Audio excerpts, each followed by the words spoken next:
You're recording now? Okay, all right. Namaste everyone, good morning. Before we get started with the topic for, hold on 1 second. Okay. Let me share my screen. Let's restart. Can we restart?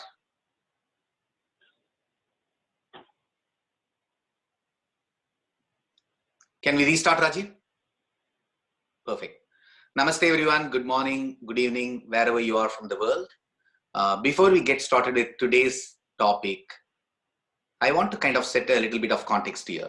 Recently, 2 Hindu sadhus were lynched to death by a Christian mob in India. So more than 300 or 400 people gathered and they targeted these 2 Hindu sadhus. One of them was 70 years old, the other one was 35 or 36 years old, and they lynched them both to death. Tragically, none of the mainstream media has even covered the news. Nobody in the entire Western world has bothered to cover the news. Just imagine the reverse. If a Christian missionary had been targeted and killed by the Hindus, then the entire Western world would be screaming about Hindu intolerance and how the Christians are unsafe and everything. And here you have Christian converts targeting a Hindu monk and 2 Hindu monks and beating them to death. And nobody has even bothered to report. This is the biggest warning to every one of us.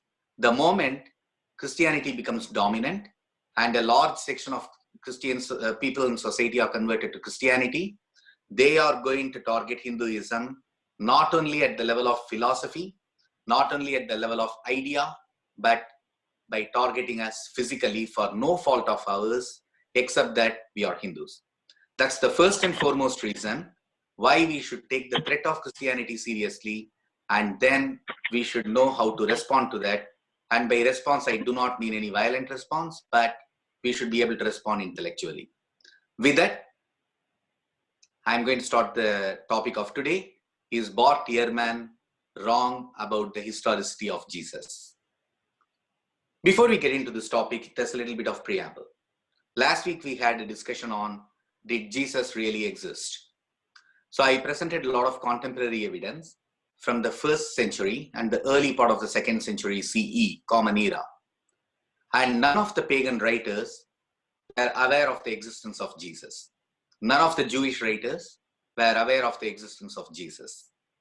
In fact, I also pointed out that some of the writings by Jewish scholars such as Josephus was actually plagiarized by and tampered with by the Christian monks and the Christian missionaries in the 3rd century CE to create an impression of historicity of Jesus.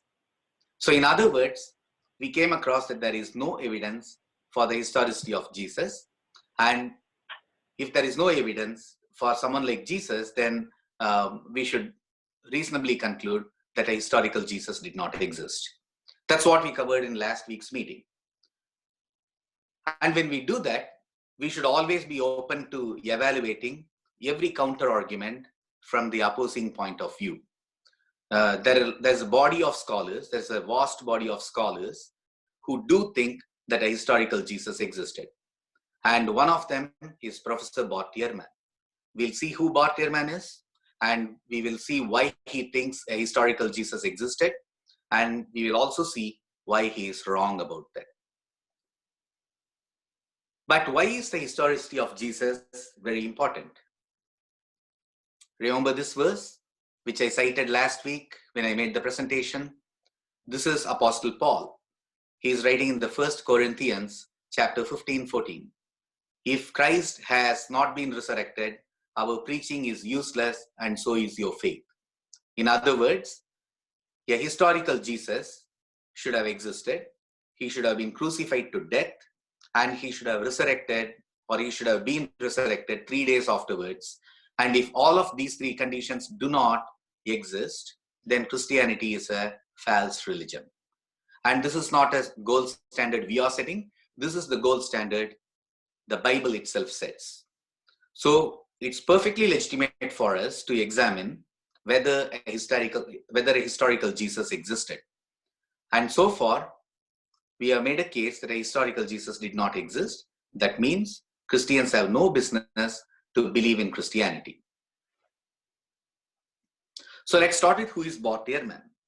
So Bart Ehrman is one of the topmost scholars of the New Testament and the historicity of early Christianity in the entire world. So he is a professor at the University of North Carolina, Chapel Hill. He started off as a believer, like most Christian professors are, because most of the people who teach Christianity, whether in the Department of Religious Studies, whether in the Department of Linguistics, philology, or New Testament critique, or textual criticism, most of them, I would say 90-95% of them, start off as strong believers. They are not just strong believers, but mostly they are fundamentalists. And then they go to colleges or seminaries where they get trained, and then they become academics. And Professor Bart Ehrman started exactly the same way. However, somewhere during the course of his journey in becoming a professor, while he was at the Princeton Theological Seminary, he started looking at the evidence, and then he became a non-believer. He has written a number of books, and he is a best-selling author, and every one of you should get hold of his books, and you should read them, because they are a treasure trove of information. They are brilliantly argued, and he is a great scholar. And Bart Ehrman is an academic for whom I have immense respect. So when we disagree with him, we are not disagreeing with him as a person. We are not impugning his scholarship. On the other hand, we are examining some of his specific arguments, and then we are reasoning out why those arguments are wrong. That's what I'm going to do in the course of today's presentation and in the Q&A session that would follow after that. Professor Bart Ehrman wrote a particular book called Did Jesus Exist?, in which he makes a case for the historical Jesus. He presents a lot of evidence. Most of them are secondary, but he himself identifies two arguments as prime arguments for the historicity of Jesus. The first of them is called the crucifixion argument. He says that the Apostle Paul talks about the crucifixion of Jesus, and hence the crucifixion of Jesus, the report of that, proves the existence and historicity of Jesus. Why is that? We will see that in a minute. The second argument he makes is the reference the Apostle Paul makes to James, the brother of Jesus. And once again, Professor Bart Ehrman argues this is another argument that clearly proves that a historical Jesus existed. So even by his own standards, these are the two most important arguments Professor Ehrman levels for the historicity of Jesus, and then these are the two arguments we'll be examining during the course of today's lecture. So what is the crucifixion argument? Obviously, to Professor Bart Ehrman, oh, somebody is not getting the audio. Is everyone having the same problem? Rajiv? Rajiv, I cannot hear you. All right, okay. Just one person is having a problem. I'll continue, okay. Thank you, okay. So the crucifixion argument, Professor Bart Ehrman does not consider crucifixion to be a mere fiction. And why is that? In the Bible, in the New Testament, Paul cites one of the Old Testament verses from Deuteronomy. Everyone who hangs on a tree is cursed. In other words, just to give a little bit of background here, Christianity did not arise in a void. Christianity was born in a very Jewish setting.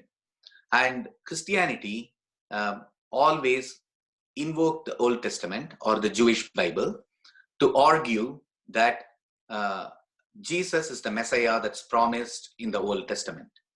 And in other words, everything said in the Old Testament is true insofar as Christians are concerned, because it is on the basis of the Old Testament that Christians made a case for Jesus as the Messiah.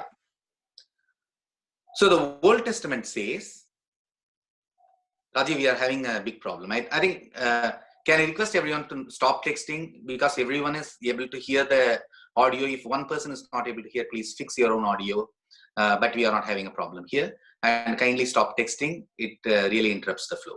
Sorry about that. So let me go back. So the historicity of Jesus, as well as the argument that Jesus is the Messiah promised in the Jewish Bible or the Old Testament, is made by the Christians entirely on the basis of the statements made in the Old Testament.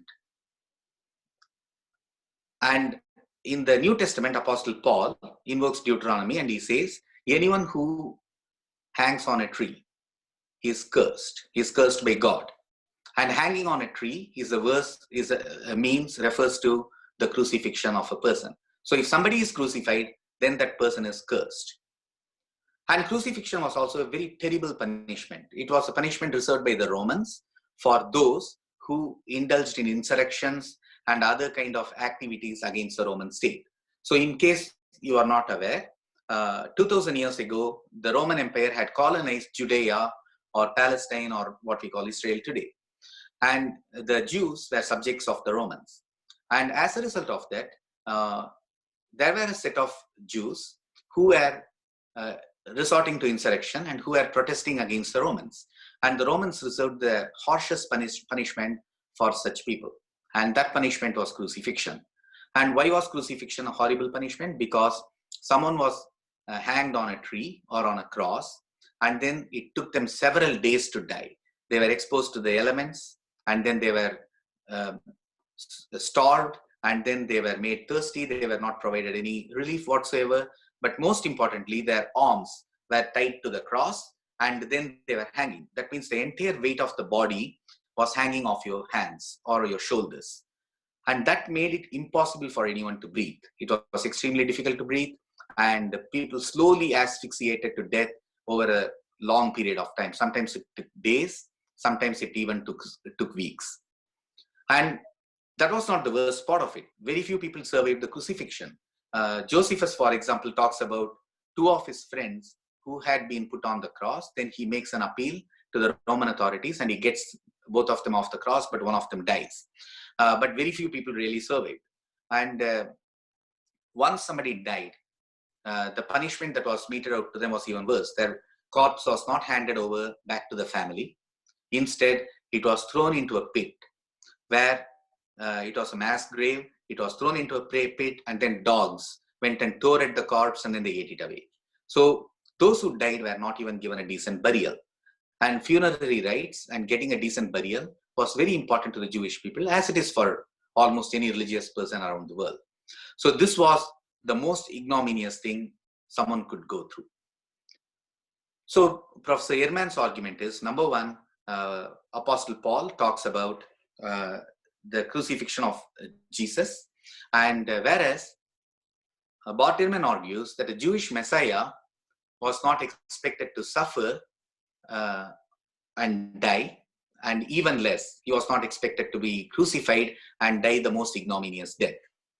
The third argument he makes is, in spite of all of these things, Paul reports that Jesus was crucified. It was the most shameful death, but Paul says Jesus was crucified. And that means Jesus would have been denied any dignified way of dying, and it would have been the most shameful thing for a Jewish person.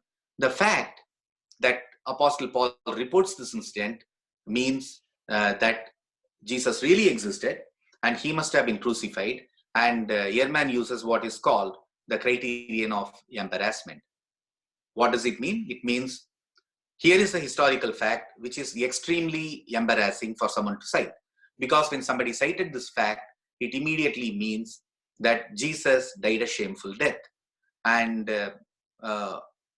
he suffered on the cross, whereas the Messiah was not supposed to suffer and die.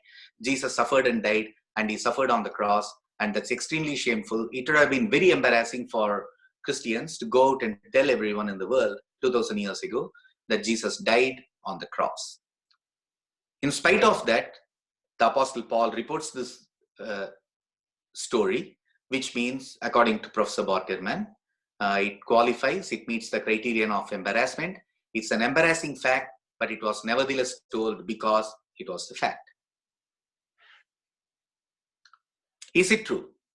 Is Professor Ehrman making the right argument? Or is crucifixion indeed a fiction? For counter-argument, we have to look at the arguments made by Professor Daniel Boyarin. Professor Daniel Boyarin is one of the world's topmost experts in Talmudic studies. Talmud is a Jewish text. It encompasses all of the Jewish law and all of those things. We don't have to get into the detail, but he also is a professor at the University of California, Berkeley. And then he is also an expert in the historicity and texts of the period of the 1st century BCE. And then he has written a number of books, but one of the books which is relevant here is the Jewish Gospels, where he talks about the concept of the Jewish Christ, okay, how it evolved in the 1st century BCE, that's before Common Era, that's roughly 100 years before Jesus was allegedly born. And he talks about a very important concept here. He talks about the notion of the Jewish Messiah who would be killed and who would suffer and then who will be resurrected 3 days after death. And he argues, he presents a lot of evidence, and then he argues that this concept was very prevalent in Israel or Palestine or Judea in the 1st century BCE. And there is also evidence in the written form, and it's in the form of a tablet. There is a 3-foot tall tablet that was discovered in, I think, 2008, and there is also a link I have given below. I discuss about this in my book, but you can go to this link and you can read more about this. But this talks about a Jewish Messiah who would be born in the near future, and then who would be persecuted and who would be killed, and then who would resurrect 3 days after. So this one, Professor Daniel Boyarin points out, is actually what is called as Midrash. Okay, yeah, Midrash means an interpretative text on the book of Daniel. The book of Daniel is one of the books of the Old Testament or the Jewish Bible. And then this was a story, this was an interpretative story or commentary written on it, where the Jews of the time were anticipating the arrival of a Jewish Messiah. And this Messiah would be persecuted and he would be killed, and then he would resurrect 3 days later. In other words, the evidence that we are seeing is that Apostle Paul was not reporting something which is inconvenient truth. In other words, the Jews of that time, and Paul was one of the Jews. He was born a Jew and then he becomes a Christian. And Paul was one of the Jews like everybody else, and Christianity was born in a setting of Jews. It was a Jewish sect in the 1st century. And as a result, if you were a Christian missionary, early Christian missionary, and then if you wanted to argue for the Messiahhood of Jesus, and you wanted to argue that Jesus is the Messiah promised in the Old Testament, then you would have exactly done what Paul did. You would have argued that you would have invoked the book of Daniel and the Midrash written on it, and then you would have said, just like it is told in the book for the last 100 years, Jesus was born, he was persecuted, he was tortured to death on the cross, he was crucified to death, and then he resurrected 3 days later. So in other words, Professor Bart Ehrman is wrong about the crucifixion of Jesus and the way he uses the criterion of embarrassment. And as Daniel Boyarin has shown, contrary to what Ehrman argues, one would exactly expect the Apostle Paul to have told the story of the crucifixion of Jesus, regardless of whether Jesus existed as a historical person or not. Now let's resort to the second argument that's given by Professor Bart Ehrman for the historicity of Jesus. It's called the James reference. In one of the letters or epistles Paul writes, he talks about going and meeting James, the brother of Jesus. And Professor Ehrman's argument is the reference to James, the brother of Jesus, automatically implies the historicity of Jesus. Is that correct? First of all, for Ehrman's argument to be correct, he has to make he has to prove the following. Number one, he has to prove that a historical Paul and a historical James existed, and both of them are contemporaries and they met, and he does not prove it. On the other hand, all he does is that he he invokes a claim made by the Apostle Paul, where he says, I met James, the brother of Jesus, and then he treats that as evidence too. An assertion and an evidence cannot be one and the same. They have to be separate. Now, the second argument is, can James, that Paul is referring to, could that be a case of mistaken identity? So last week, during the discussion, we discussed about one of the important arguments made by the American historian Richard Carrier, where he talks about James. Okay, so there is a discussion in the writings of Josephus. Okay, I'm just reminding all of you. This is something some of you may remember. So Josephus talks about a James who was killed, and the James there is a small footnote. Instead, the entire discussion is about Jesus ben Damnius. So there is a rivalry between Jesus ben Damnius and then the Jewish high priest Ananus. And then this Ananus tries to punish Jesus ben Damnius, but then kills his brother James as collateral damage. And then the Jews protest, and then an appeal is made to the Roman authorities, and then they restore the priesthood of Jesus ben Damnius. So the original writing was about this Jesus ben Damnius and his brother James, who died as collateral death. But a second century Christian writer by name Hegesippus conflates the two. He either invents the fiction or he sincerely mistakes this James to be the brother of Jesus, and from there the myth is propagated. It's quite possible that the Apostle Paul, whoever he was, we'll talk about it in a minute, also had mistaken the identity of James, and who was actually the brother of Jesus ben Damnius, who was actually Jewish priest and whose priesthood was restored, and then instead thinks he is the brother of Jesus.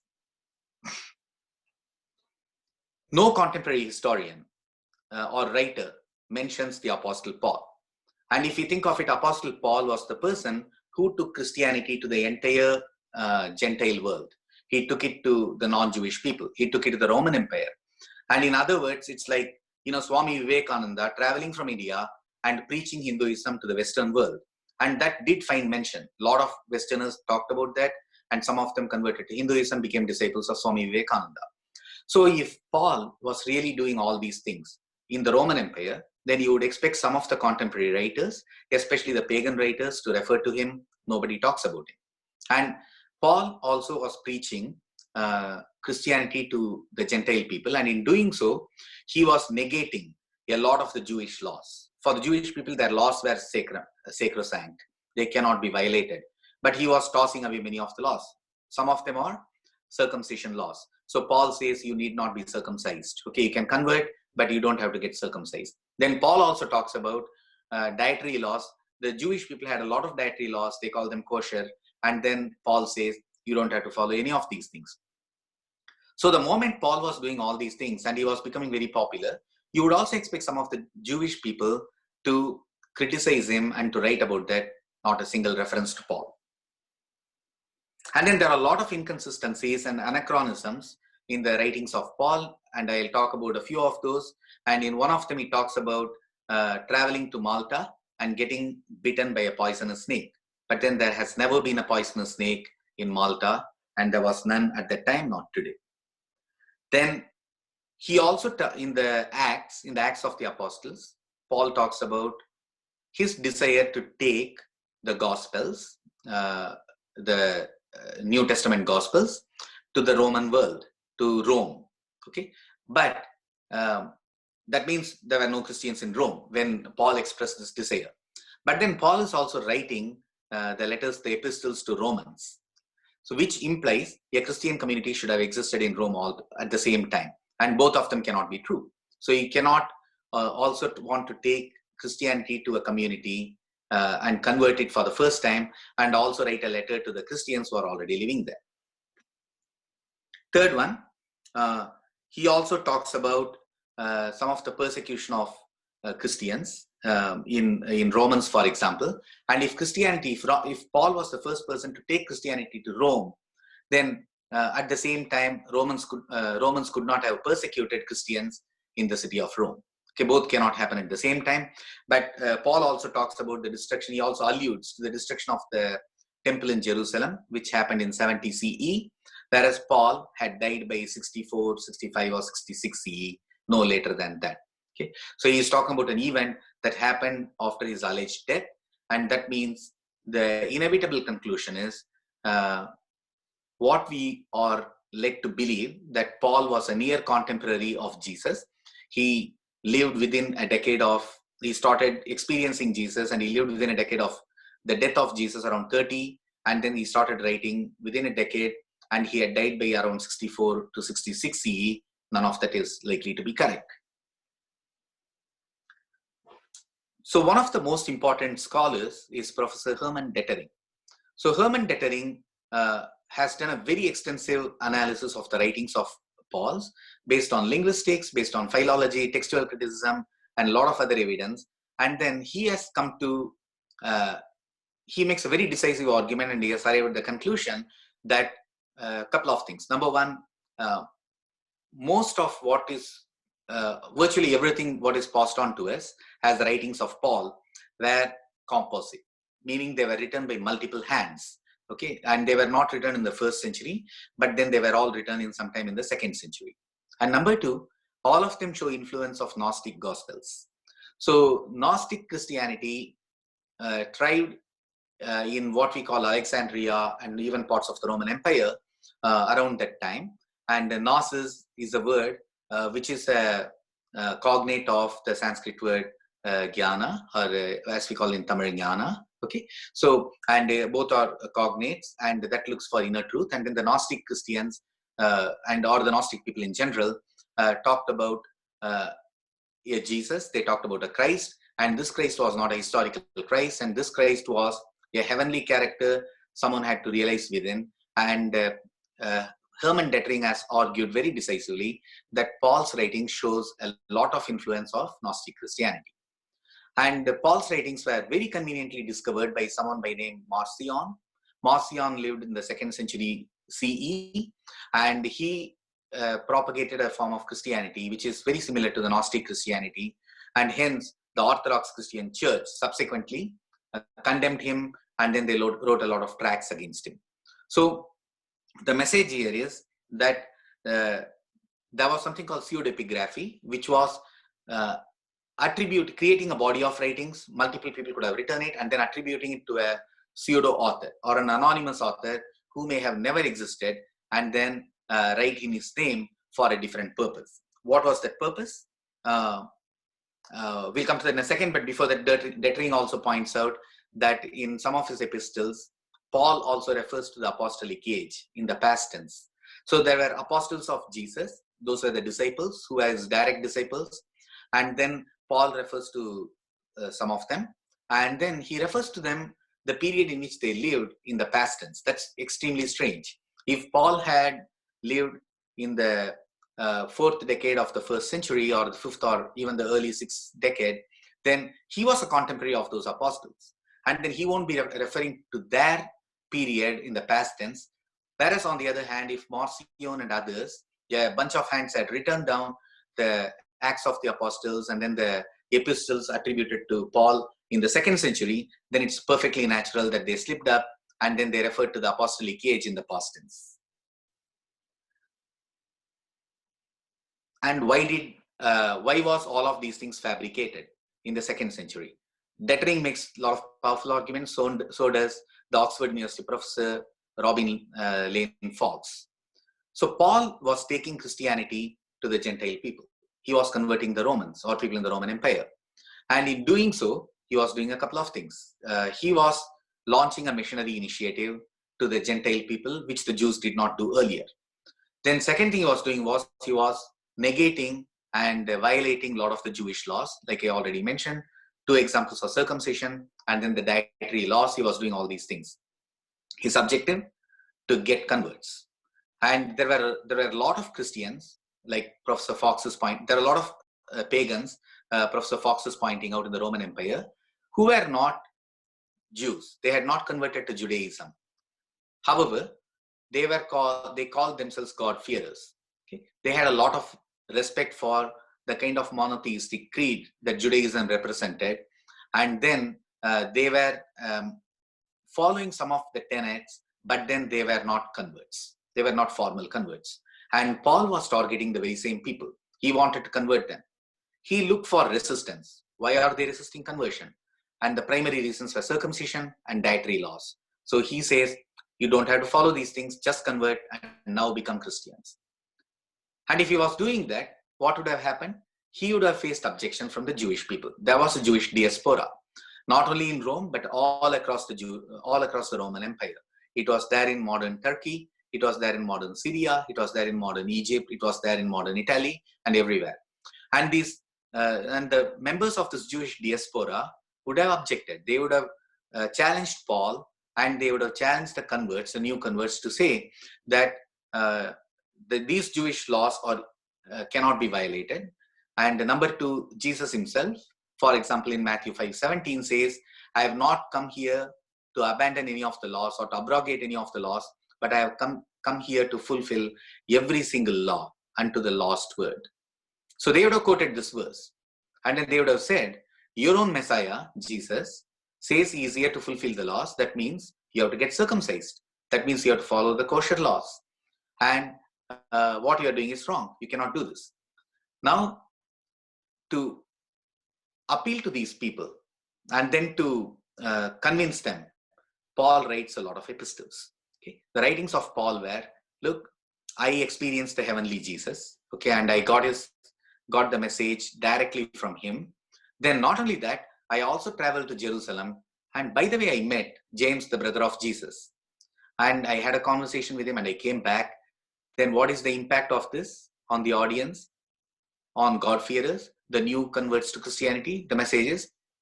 All right, here is the book. In the book, Jesus says all these things, but Paul has experienced the heavenly Jesus, but most importantly, he has also met the brother of Jesus, James, the brother of Jesus, and he seems to authorize this.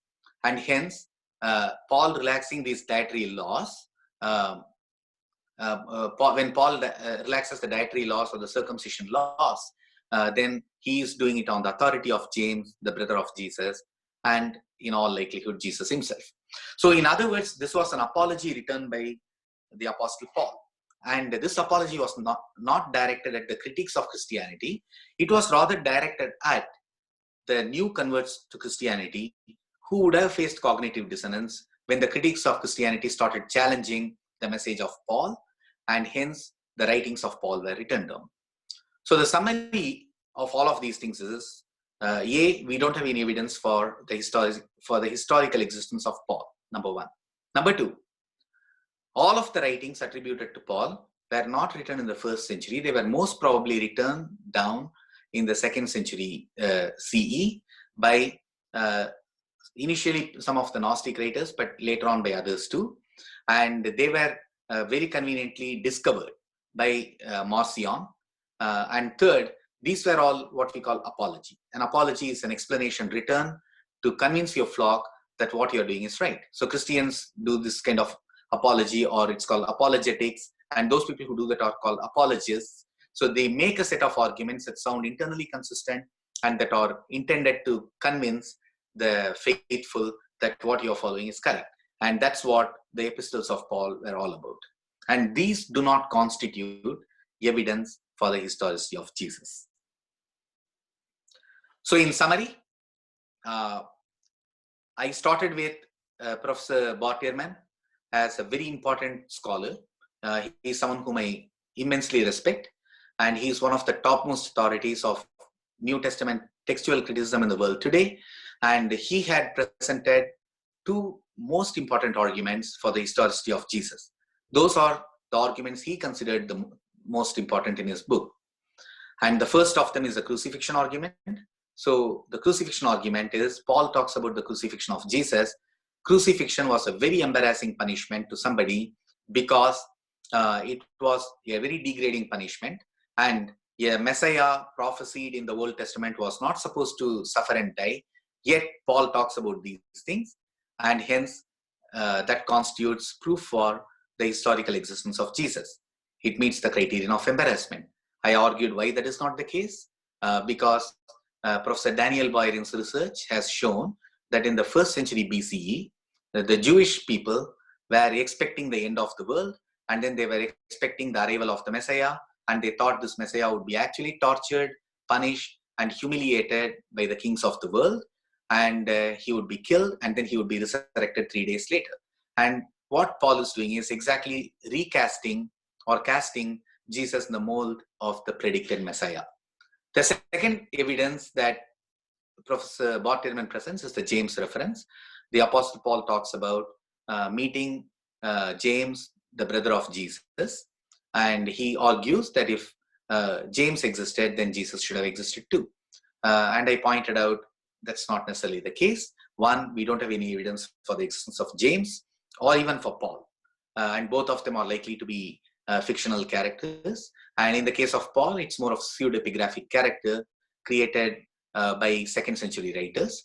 And two, James is most likely a person that was conflated by Hegesippus, a 2nd century Christian writer. He mistook James, the brother of Jesus ben Damnius, Jewish priest. This James was actually killed as collateral damage. And he mistakes him for James, the brother of Jesus, or he invents the fiction. He mistakes Jesus ben Damnius as Jesus Christ, and then he thinks James is his brother. And then that mistake has propagated in Christianity ever since. And third, Paul was writing apology and the stories of crucifixion, as well as meeting, James, brother of Jesus, were actually fictions written for convincing the newly converted flock that they are following the right creed. None of these constitutes historical evidence for the historicity of Jesus. And as I mentioned right in the beginning, and I will summarize it one more time before I open up for Q&A, Professor Ehrman is a great scholar whom I immensely respect, and he's an ardent advocate of the historicity of Jesus, and he presented two most important arguments, and both of them I have critiqued extensively, and both of his arguments for the historicity of Jesus are very weak or false, or they do not, and he also does not use the criterion of embarrassment correctly, and hence we can safely conclude that a historical Jesus did not exist, and the writings of Bart Ehrman do not really weaken that conclusion. With that, I'll now open up for Q&A. My request is, Rajiv, you are going to moderate that, but my request is everyone, please ask one question. Make it really brief. Okay, don't go into a lot of other things. And also, preferably, stick to the topic of today initially, and if you have time later on, we can go to other general questions. With that, back to you, Rajiv.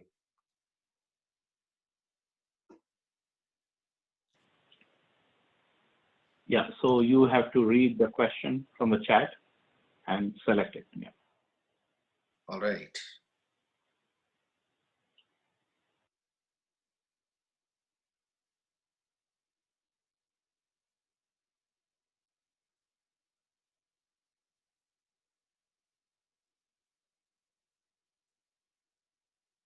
So there are 41 questions. Okay.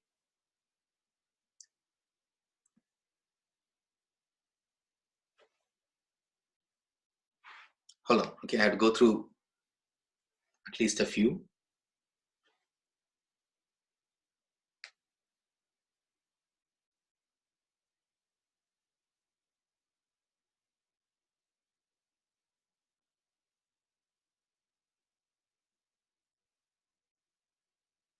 Hang on.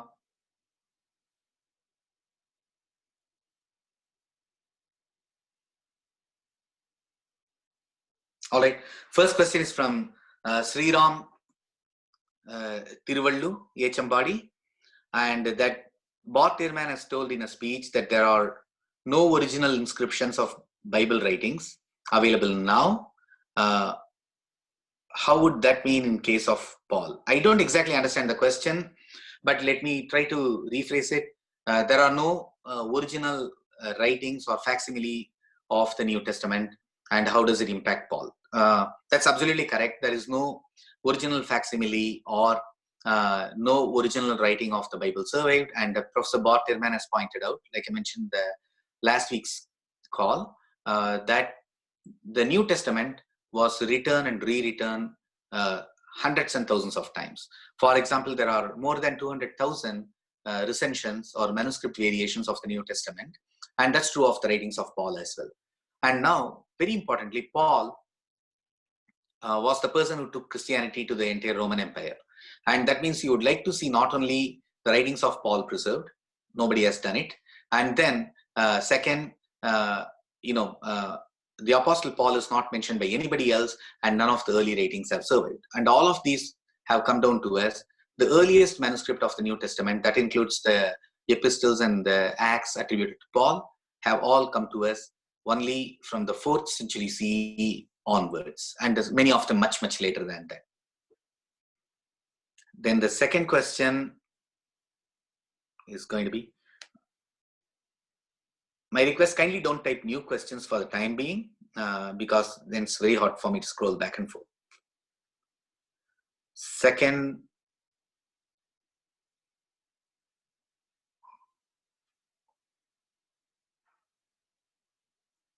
Jesus in Islam. Yes, there is a Jesus in Islam.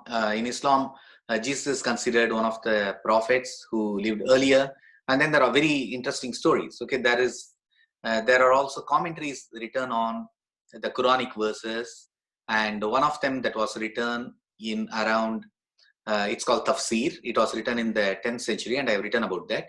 So in that, there is a very interesting reference to Jesus. Okay, so here the Prophet Muhammad is warning his wives, and there are Quranic verses. He says, so here's the long story, right? The Prophet Muhammad has many wives and concubines, and he has aged by that time, and the wives are fighting with one another, and then they are making life miserable for the Prophet. And the Prophet says, stop. And if you girls don't stop fighting, and if you don't make life miserable for me, then I'll divorce all of you, and then Allah will give me new wives, which will be a virgin and which will be a widow. Okay, and one of the tafsirs interprets the widow and the virgin to mean the widow is the wife of the long dead Egyptian king, Pharaoh. Okay, and then the virgin is actually the mother of Jesus. So the strange interpretation of all of these is that in the Islamic tradition, at least one very authentic Islamic tradition, the Virgin Mary would be Mrs. Prophet Muhammad in the heaven, and then Jesus would be Jesus ben Muhammad, or Jesus son of Muhammad. And then lynching of non-believers in the New Testament, yes, there are. Okay, I cited one in today's talk itself. Apostle Paul talks about not lynching. He generally talks about persecution of non-believers. Okay, I mistook that. Okay, there is reference to the persecution of Christians or claims made to that regard by Paul and others, the New Testament, but then they don't necessarily talk about the lynching of non-believers. And then the next question is,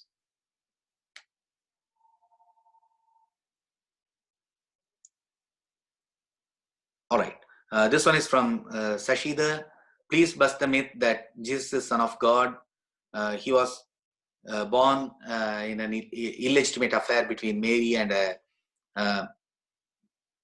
Roman legionnaire named Pantera, and then his tomb, Pantera's tomb, is found in Germany, etc. Yeah, that's a very interesting one, right? So, for example, the convention in Israel at that time was, you referred to somebody as son of so and so. That was the way someone was named. Okay, we saw how one of the other Jesuses was persecuted. He was called Jesus ben Damnius, whereas nobody called him Jesus ben Joseph or Yeshua ben Yehoshaphat. Okay, that's what somebody would have called. And then there's a very uncomfortable presence of Joseph in the entire New Testament. Okay, he's mentioned only in the beginning, and then he completely disappears. For someone who was father of Jesus, the mention to him is very few. So from the early period, the Jewish writings talked about the Virgin Mary being betrothed to a Jewish rabbi called Yohanan, and then she has an affair with another person, person by name Pantera. Okay, this Pantera is a Roman legionnaire, and then this Johanan then calls off the betrothal, and then they do not get married, and that's the story, right? And then what we do not know is whether these are true stories. Okay, yes, there is a tombstone of one Pantera found in Germany, but we do not have any evidence that this Pantera is the Pantera referred to by the Jewish polemicists. And then second one we do not know is whether the Jews were reporting historical Virgin Mary and the affair she had, or they were simply making fun of the Christians. Christians claimed, the Mary was an eternal virgin, and then these guys say, oh, too bad, she had an affair with a Roman soldier, and that would have been a really bad news. That's like, the Romans are the colonizers, and for a Jewish woman to go and have an affair with a Roman legionnaire would have been a terrible news, right? That means she has no sense of honor or anything, and that would have been bad news. So we do not know whether it is simply polemics or something else. The next one is a question from Nidin Olikara. The question is, the nucleus of early church in the Middle East, the Levant and Palestine, etc., are all believed to be Jewish communities which converted to Christianity. This was not far removed from Jesus' alleged time. So would these Jewish groups have clung onto this new Jewish sect unless there was some historicity to the figure of Jesus? Very good question. Okay, so the question is this, right? I'm going to take liberty with Nidin's question. The question is, the early converts, so the early Christianity was known as Jewish Christianity. Okay, and then this Jewish Christianity was entirely made up of Jews. Would they have clung to this Christianity in the initial years had there not been a historical Jesus? Okay, yes and no. Okay, because the first and foremost, we do not know how widespread this early Christianity was. Okay, because all that has survived to us in the form of New Testament is the Pauline version and the Orthodox version of Christianity that was taken to the Gentiles. But what we do see is in the early Christianity, there is a lot of reference to the Old Testament, and then the early Christianity is established in the form of appeal to the Jewish Bible. All of that means that the early Christians, or what we have come to call Christians, were Jews, and they need not have called themselves Christians. Okay, they would have, because early Christianity was still seen as a Jewish sect, and whoever this Jesus was could have been just a rabbi. And from that point of view, a historical Jesus could have existed. A person could have existed. He could have been a rabbi. But what has come down to us is a composite, right? And this composite is, even Bart Ehrman agrees, it's what we have is a composite Jesus with a lot of myths, a lot of legends attributed to him, and none of this need to be true. But the problem here is, can we peel the layers of onion, and can we discover the historical Jesus? The answer is no, we cannot. If a historical Jesus existed, then there is no way we can find out about him, because none of the original writings have survived, none of the original traditions have survived. All we find is a layer of Jewish Christianity embedded within what is called the modern Christianity, or the Orthodox Christianity that has come from New Testament, and that's all we have. And from that we cannot find anything about the historical Jesus. But it is possible that a historical Jesus existed, but it's equally possible that the entire Christianity was based on a myth. Okay, and we have to remember that ancient people did not have a means to go and verify that something being told is true. Okay, because they couldn't have traveled long distances and figured out, and definitely very few people were literate, so they couldn't have gone back and verified claims made about the century prior or 2 centuries prior. Okay, so if somebody made a claim 50 years back, this great rabbi called Jesus lived, and we have to follow his teachings, then if so long as the missionary taking the message to the people is charismatic, he would have found new converts. That does not mean that they would have been able to verify that. So the next question is from Somashekar Nimbalkar. What is your suggestion on handling the Indianized authenticity of Jesus claimed by Yogananda and the Self-Realization Fellowship? He stayed in the Himalayas. Jesus stayed in the Himalayas. He had Vedic knowledge, etc. And then they draw connections between the Catholic Trinity and the Hindu Trinity. So this is very related to other questions I see coming up on whether what about the story of Jesus in Kashmir. The long story short, all of these are fake stories. Okay, so number one, Yogananda, I consider him a charlatan. Okay, I also consider him a thorough opportunist. He came to the West and then he started seeking converts. And then many of his converts were ex-Christians, or some of them had not yet fully let go their affection for Jesus. So Yogananda was one of the early people, not the first. Even others like Jesus and Vivekananda and others have made the same mistake. But Yogananda was the one, when he wrote Autobiography of a Yogi, he popularized all these things and he started interpreting the Vedantic and Upanishadic verses and then giving them a completely different spin and saying that, hey, Jesus was a yogi.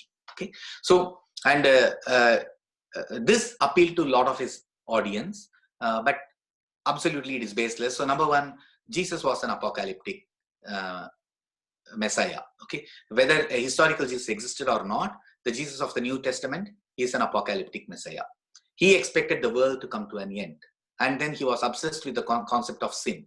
Okay, and then the only way out of the sin was to accept Jesus as the eternal Savior, and then to repent, and then everybody would be soon killed, and then those who are converts would be saved, and the non-converts would be persecuted for eternity. This is Christianity in its essence. There is no Adhyatmic knowledge in Christianity. Okay, there is no Vedantic wisdom. There is no Upanishadic wisdom in Christianity. There is nothing in Jesus. Jesus was a rabid racist. He was a genocidal maniac. So, for example, when you look at the Gospel of Mark, Matthew, and other places, there is a verse where a woman, so Jesus is a faith healer, right, and a charlatan, a faith healer. And then Jesus is supposed to have magical powers to cure illnesses. And in the ancient days, curing illness often meant, there is your devil possessed and the devil has to be chased out. And a woman brings a daughter and she is seriously ill. We don't know much about the nature of illness. And then she says, Rabbi, my daughter is ill, she is dying, save her.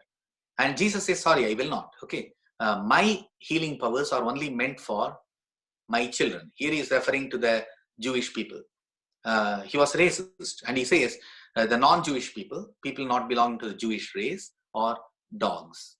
Okay, and then she shockingly accepts that even dogs deserve to eat the bread crumbs that fall off the table where the children are seated. Okay, and then he says, I appreciate your faith.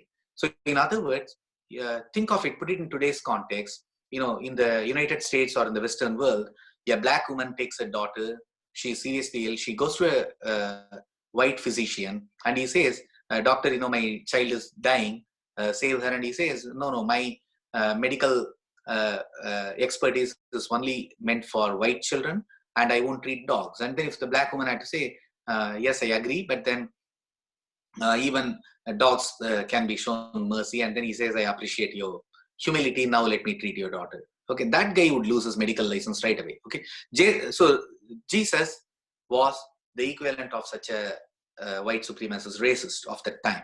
He was a Jewish racist. And to attribute anything like Vedantic wisdom or knowledge of Adhyatma Vidya and all these things to Jesus, he is dishonest. And the likes of Yogananda were committing utter charlatanism and dishonesty. When they wrote these things, they were doing that to convert Westerners and to run their own SRF or self-realization fellowship and to make their own lives comfortable. And I have no respect for such people. And two, Jesus never came to Kashmir.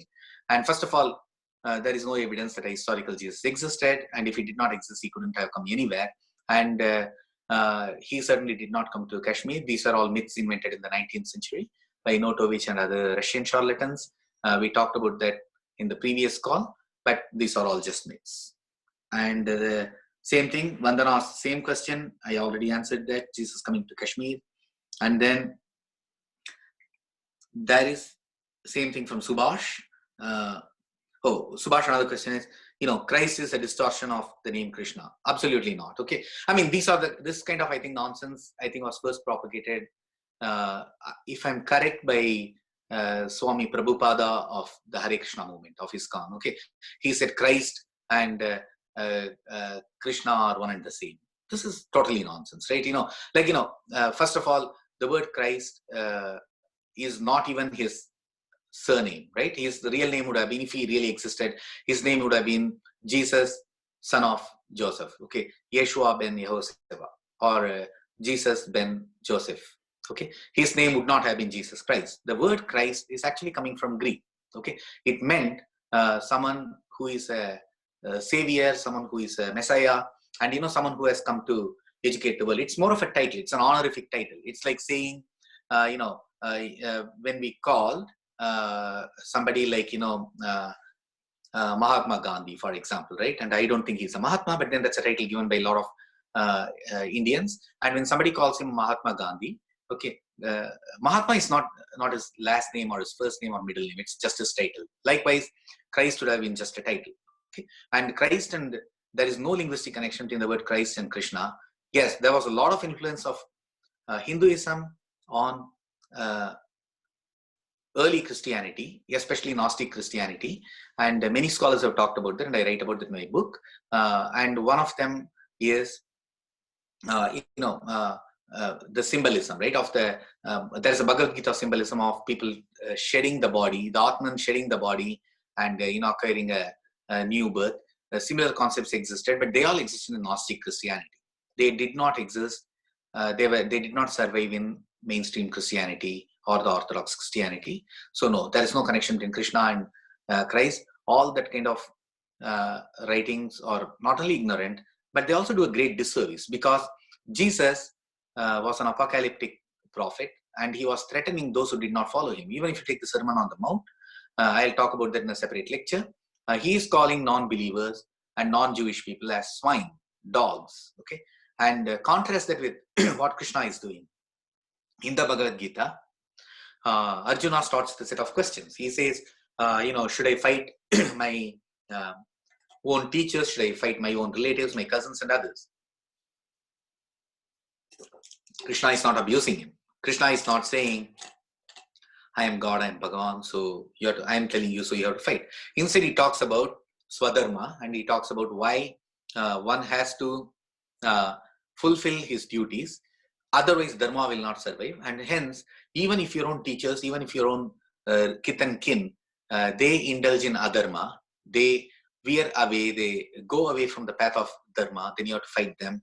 So, there is a lot of wisdom in the teachings of Krishna, whether it is in the Bhagavad Gita, whether it is in Anugita, in the Mahabharata and other texts. So I think it's a great disservice to equate someone like Krishna with a racist, a genocidal maniac, and then a misogynistic scum like Jesus. I'm really sorry to say that, but then the Hindu gurus who did that were not really enlightened, at least in this regard, and then what they did was completely wrong. Next question from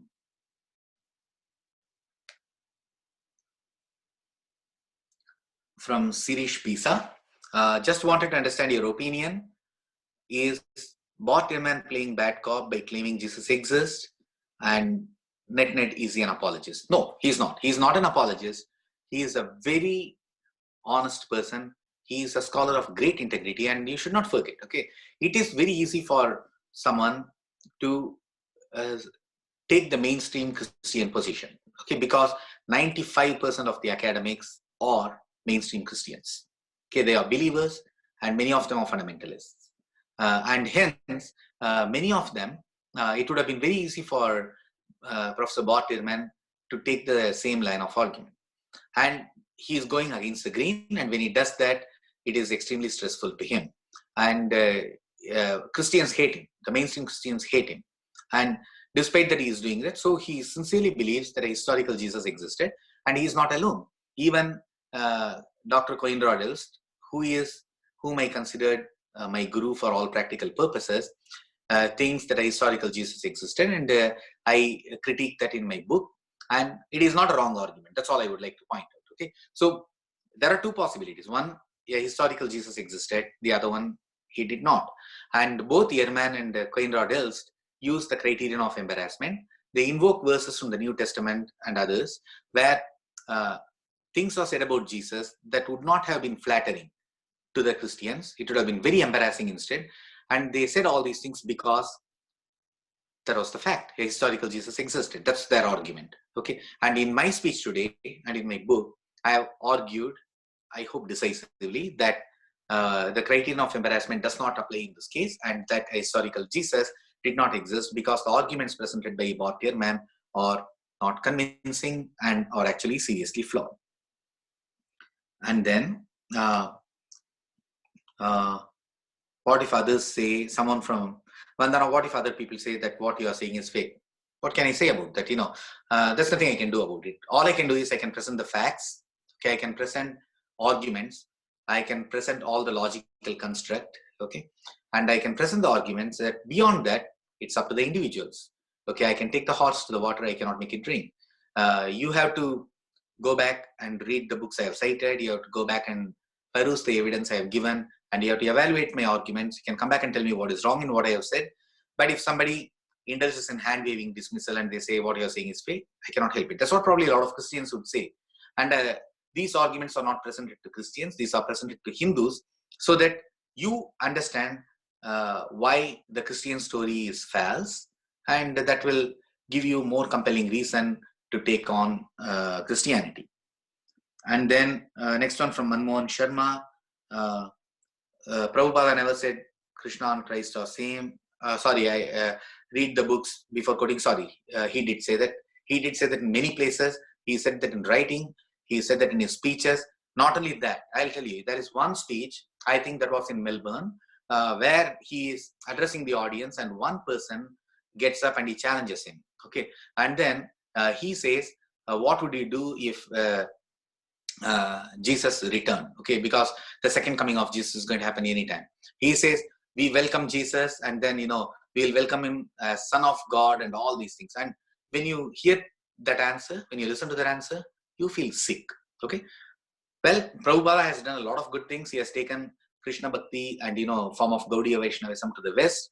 And I think he has done a lot of human service in the form of Vishyanism, cow protection and all of these things. I think all of that is fantastic. And, kirtans are beautiful. And kirtans were, a mainstay of even the hippie movement of the 60s and early 70s.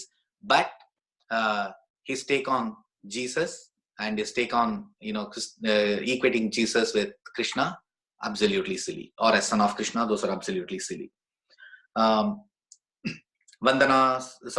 Question from Somer Shekhar. What is your opinion on the followers of Aurobindo celebrating Christmas?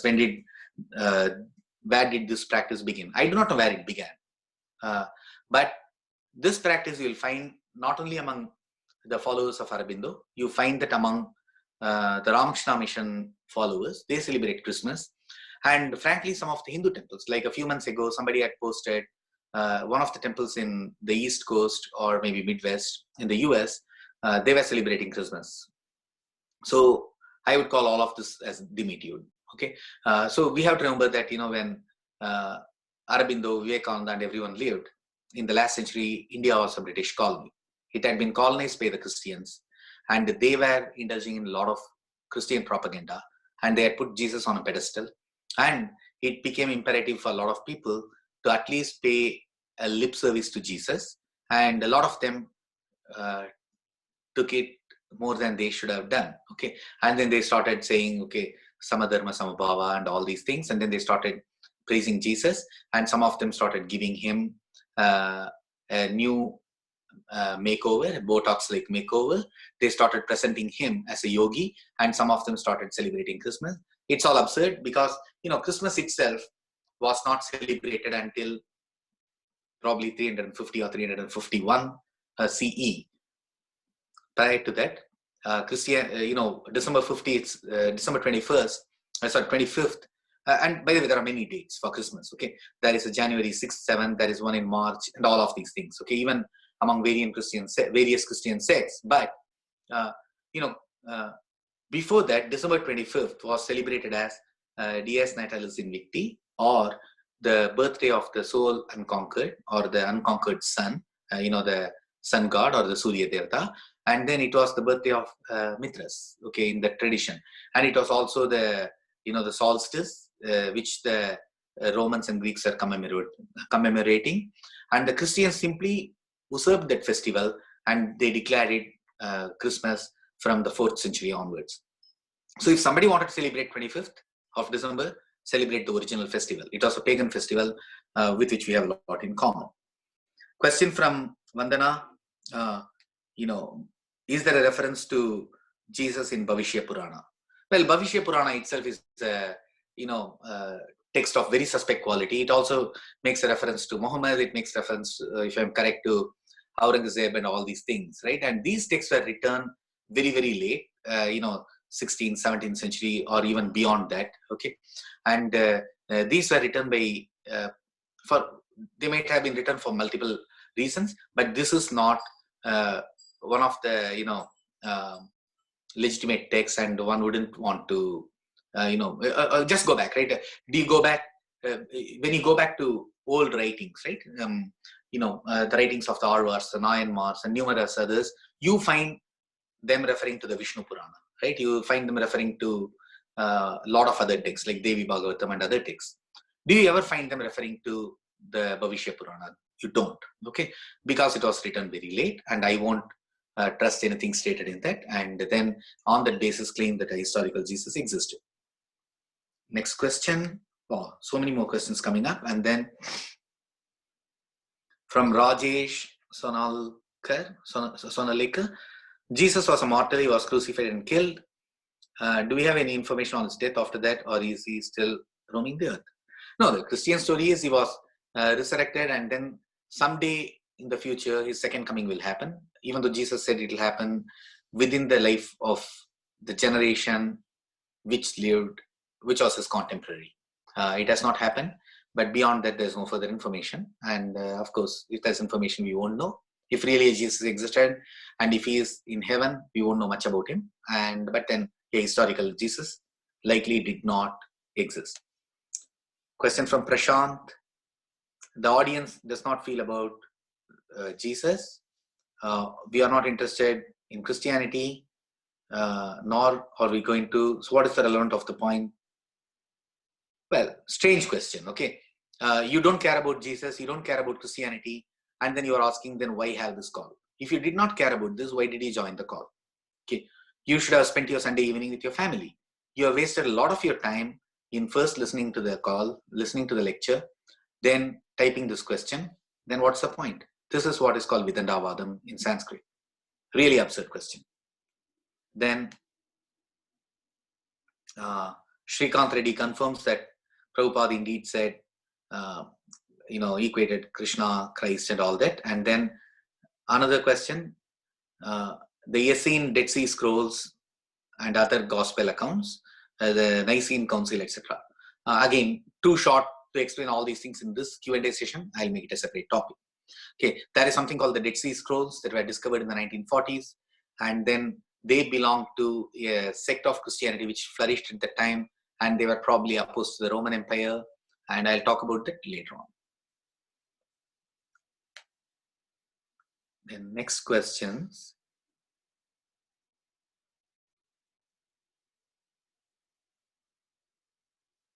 Okay, why are you dismissing the claims about Jesus that come to the Himalayas? Well, very simple, right? So it was, I'll make a separate topic on this. Okay, I'll debunk every argument made there. But then, very simply put, this was a 19th century fiction written by a Russian fanatic by name Notovich, and then he traveled to India, and then he was an adventurer, and then he spun this entire story of Jesus going to Tibet, and there's a scroll sitting there, and then he's coming to Kashmir, and he died there until at the age of 80, and he was buried there. These are all stories invented in the 19th century, and that's good enough reason to dismiss it. Question from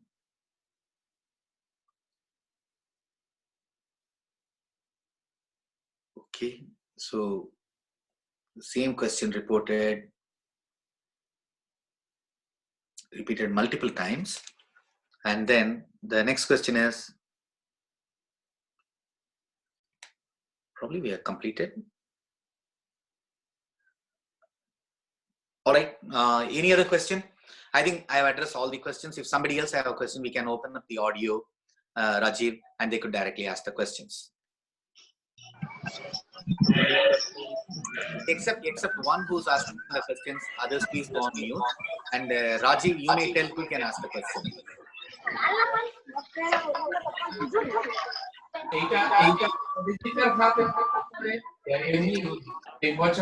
Friends, I saw this not helping. Okay, mute it.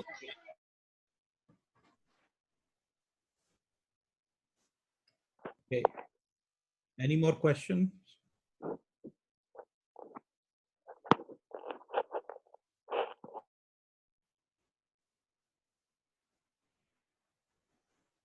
All right, I think Ram has a question, and I think Somashekar has a question, Rajiv. Sure. So they can unmute themselves. Okay, just one person at a time. Others, please stay muted. Go ahead. Who's next?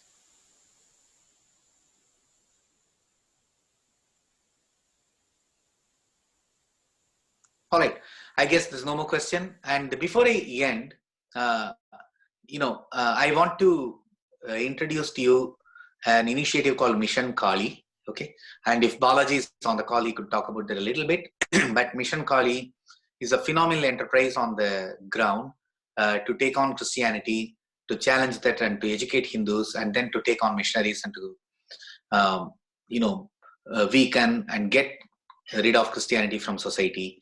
And I would request all of you to follow that initiative. There is a website, then there is a WhatsApp group, and there are a lot of initiatives going on.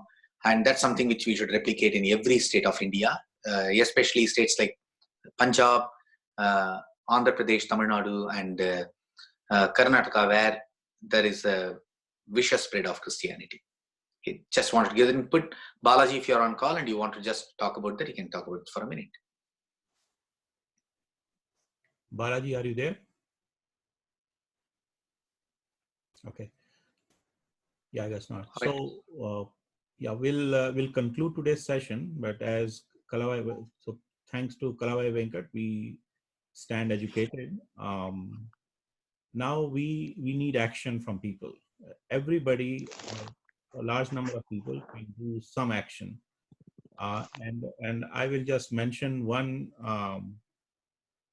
example and contextualize it in today's scenario of this virus spreading. For instance, if somebody comes to your doorstep and say that he just loves you and he'll give you money and name, fame, but can you take my COVID-19? You know what your answer will be. So similarly, when this 2,000-year-old virus gets inflicted upon you should know the answer, and then you should also contribute to its rollback. And that's why we want to come up with this, the whole discipline of counter missionary.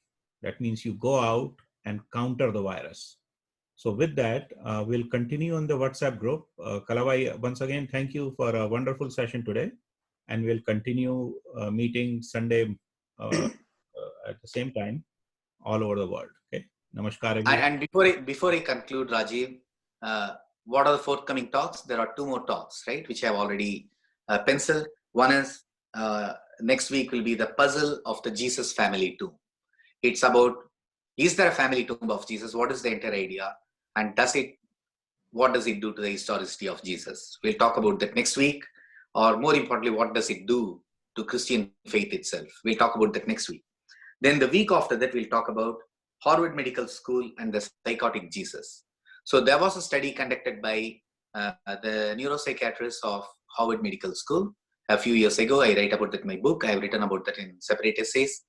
And then they analyze Jesus, the words and deeds attributed to Jesus, and they come to a conclusion that if a historical Jesus existed, then he was psychologically ill.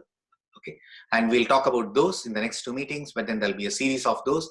And then after we cross over the historicity of Jesus, I would be talking a lot about the Christian teachings, because there are verses that are cited by the Christians and uncritically absorbed by the Hindus, including many Hindu gurus, and they don't really understand the true meaning of those verses.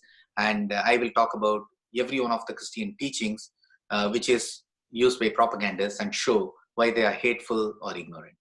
With that, thank you everyone for joining this call, and a pleasure meeting with all of you. But I will also request more and more of you to volunteer, take up the fight to Christianity, because as I repeatedly tell, every one of you would be able to speak better than I can and write better than I can. And that's all you need to do. Okay. And take up, and we need more people opposing Christianity and working committedly towards eradicating Christianity from the ground and saving Christians from Jesus. Garvapsi by saving Christians from Jesus. That should be our goal. With that, thank you and namaste.